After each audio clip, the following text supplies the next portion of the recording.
Oi, gente. Hoje eu tô começando algo um pouquinho diferente por aqui, algo que Deus colocou no meu coração de compartilhar mensagens mais curtas, mais específicas para quem serve na igreja.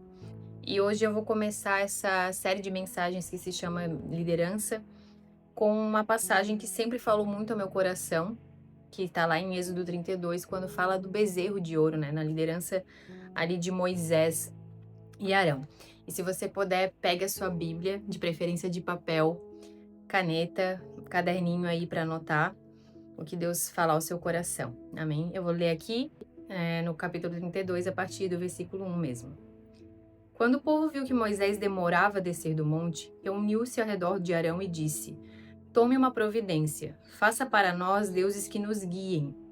Não sabemos o que aconteceu com esse Moisés que nos trouxe da terra do Egito para cá. Arão respondeu: Tirem as argolas de ouro das orelhas de suas mulheres e de seus filhos e filhas e tragam-nas para mim. Todos tiraram as argolas de ouro e as levaram a Arão. Ele recebeu o ouro, derreteu-o e trabalhou nele, dando-lhe a forma de um bezerro. Quando o povo viu o bezerro, começou a exclamar: Ó Israel, estes são os seus deuses que o tiraram da terra do Egito. Percebendo o entusiasmo do povo, Arão construiu um altar diante do bezerro e anunciou: Amanhã haverá festa para o Senhor. Gente, algo muito forte que falou ao meu coração aqui é que Deus realmente estabeleceu Arão como um líder daquele povo, né? Ele não estava ali por vontade própria, porque ele queria.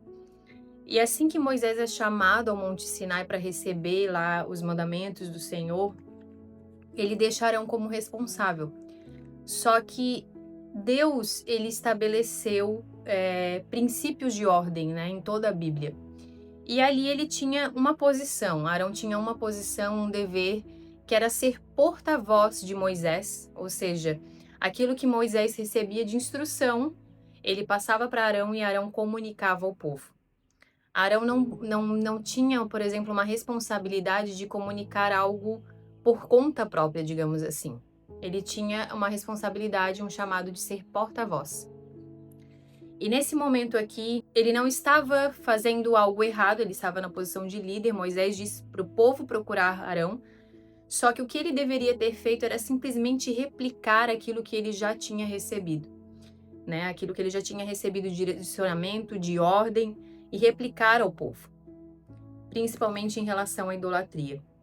E algo que é bem interessante é que Arão ainda tinha a mente cativa, assim como aquele povo. Ele tinha saído do Egito. Moisés, ele passou por um processo de libertação no deserto. Ele ficou aqueles anos no deserto sendo trabalhado para estar naquela posição. Mas Arão, ele também está naquele processo, naquela caminhada ainda de sair da mentalidade do Egito, assim como aquele povo. E por isso Deus sabe o que cada um deve fazer, porque Deus conhece o processo ainda necessário de cada um. Então, quando Arão, ele cede ao pedido daquele povo, e ali no versículo 1 já falam: faça para nós deuses que nos guiem. As pessoas, nós, né, numa maneira geral, por causa da nossa humanidade caída, nós temos a tendência a buscar coisas visuais para nos guiar, né? Coisas para idolatrar mesmo. Nós precisamos daquilo que é visual, daquilo que é palpável. A gente precisa lutar contra essa humanidade nossa todos os dias da nossa vida. E nós não podemos ceder. E ali Arão, a gente percebe que ele nem tenta redirecionar a mente do povo, ele não tenta controlar o povo. E aí eu volto a falar pela questão do processo que o próprio Arão estava passando, que ele já tinha saído da terra do Egito, mas a sua mentalidade ainda não. Então, algo que ele passou a fazer, e aí a gente viu que Deus chamou e capacitou os artesãos, né, para fazerem as coisas do tabernáculo e tudo. Arão não era nem artesão, né? Então, quando a gente vê um líder muitas vezes cedendo à idolatria, você vê ele fazendo coisas que ele não foi chamado para fazer. Aqui ele estava naquela posição de representante ali do povo, enquanto Moisés estava fora, mas ele passou a ser um artesão, ele foi fazer algo que ele não foi chamado a fazer. E você percebe muitas vezes em lideranças que cedem à idolatria do povo, da sua igreja, da sua comunidade, fazendo coisas que não foram chamados para fazer. Esse é um ponto de atenção aqui nessa história. Então, ali, né, o Senhor alerta Moisés sobre o que está acontecendo, faz Moisés descer do monte. E mais para frente nós vemos que ele pegou aquele bezerro, ele queimou, fez virar pó, e ele se dirige a Arão. E aí eu gostaria de ler agora a partir do versículo 21. Por fim, dirigiu-se a Arão e perguntou: o que este povo lhe fez para que os levasse a cometer tamanho pecado? E você pode ver, os levasse a cometer, porque quando alguém está num papel de liderança numa igreja, por exemplo, você tem uma responsabilidade diante de Deus de conduzir um povo. Então ali Arão tinha essa responsabilidade de contenção daquilo que estava acontecendo, né? Não levar o povo ao pecado. E aí diz no versículo 22, não fique tão furioso comigo, meu senhor, respondeu Arão. Você sabe como este povo é mau. Eles me disseram, faça para nós deuses que nos guiem. Não sabemos o que aconteceu com esse Moisés, que nos trouxe da terra do Egito. Então eu lhes disse, quem tiver joias de ouro, tire-as. Quando eles as trouxeram para mim, simplesmente as joguei no fogo e saiu um bezerro.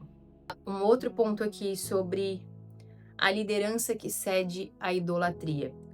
Não se responsabiliza pelos seus próprios atos, né? Vai colocar a culpa, digamos assim, no povo, em quem está pedindo, e não tem essa autorresponsabilidade. Não, ó, esse erro é meu, realmente, eu teria que ter controlado isso aqui, eu teria que ter contido. Então, líderes que cedem à idolatria, eles não se autorresponsabilizam. E ali, a partir do versículo 25, nós vemos, Moisés viu que Arão havia permitido que o povo se descontrolasse, completamente dando motivo de zombaria a seus inimigos. E espiritualmente falando, gente, é isso que acontece, né? No mundo espiritual, quando um líder, ele cede à idolatria, ele cede aos pedidos àquilo que as pessoas querem, porque não foi simplesmente o bezerro que foi feito. Quando ele viu o entusiasmo do povo, diz que no versículo 5 que ele percebeu o entusiasmo do povo, então ele construiu um altar diante do bezerro, ele, né, agravou aquela situação. O líder que cede à idolatria e vê que as coisas estão agradando as pessoas, porque o intuito ali é agradar as pessoas, a comunidade e não a Deus, ele ainda agrava aquilo ali fazendo altar naquilo que foi criado de idolatria. E aí isso se torna motivo de zombaria do inimigo no mundo espiritual, né? Porque ele percebe, ele consegue perceber que ele conduziu aquilo que ele queria, ele criou um ponto de idolatria dentro da comunidade. Ali no 26 diz assim, portanto, colocou-se à entrada do acampamento e gritou, todos que estiverem do lado do Senhor, venham até aqui e juntem-se a mim. Esse é Moisés falando, né? E todos os levitas se reuniram ao redor dele. Moisés lhes disse, assim diz o Senhor, o Deus de Israel, cada um de vocês pegue sua espada e vão e voltem de uma extremidade à outra do acampamento, matem todos, até seus irmãos, amigos e vizinhos. Os levitas obedeceram a ordem de Moisés e cerca de 3.000 pessoas morreram naquele dia. Então Moisés disse aos levitas, hoje vocês se consagraram para o serviço do Senhor, pois lhe obedeceram mesmo quando tiveram que matar seus próprios filhos e irmãos. Hoje vocês receberam dele uma bênção. E aqui, amados, a gente vê um princípio espiritual de atitude, tá? Nós sempre tiramos ensinamentos espirituais daquilo que aconteceu até mesmo no Antigo Testamento, e aqui nós podemos tirar isso também, porque o que nos mostra isso aqui? Que não importa se muitas vezes nós teremos que desagradar pessoas que nós amamos, pessoas que são próximas a nós, amigos ou familiares, vizinhos, enfim, mas que nós não podemos permitir que idolatria se alastre. Então, se algo está em desacordo com a palavra de Deus, muitas vezes nós teremos que falar palavras e agir de maneira que sejam mais duras, mesmo que firam as pessoas que nós amamos, mas que nós estejamos em obediência à palavra de Deus. E a própria palavra de Deus diz que nós precisamos exercer a verdade, os mandamentos e os princípios divinos, não importa se aquilo vai ferir alguém que amamos, porque é mais importante que sejamos verdadeiros, né? E quando a gente fala de verdade, a gente fala dessa palavra, que ela é verdadeira, que nós vivamos de acordo com isso aqui, do que nós estejamos preocupados em agradar pessoas, porque Arão aqui ele estava preocupado com o que as pessoas fariam, né? O que as pessoas, como as pessoas agiriam. E isso a gente pode fazer uma breve conexão também com a história de Saul, que aconteceu a mesma coisa. Quando Saul ficou preocupado com o que as pessoas iam falar, ele sacrificou e ele não tinha essa autorização. E aí a gente entra de novo naquele ponto de que quando o líder se preocupa com o que as pessoas vão falar e não com aquilo que Deus está querendo, que Deus está dizendo, ele passa a fazer coisas que ele não tinha autorização, que ele não foi chamado para fazer. Nós vemos aqui na Bíblia que devemos nos posicionar contra a idolatria, devemos combater isso e não agir preocupados com o que as pessoas vão pensar, mas sim em consagração e obediência à palavra de Deus. Que essa palavra possa te abençoar e edificar a tua vida hoje.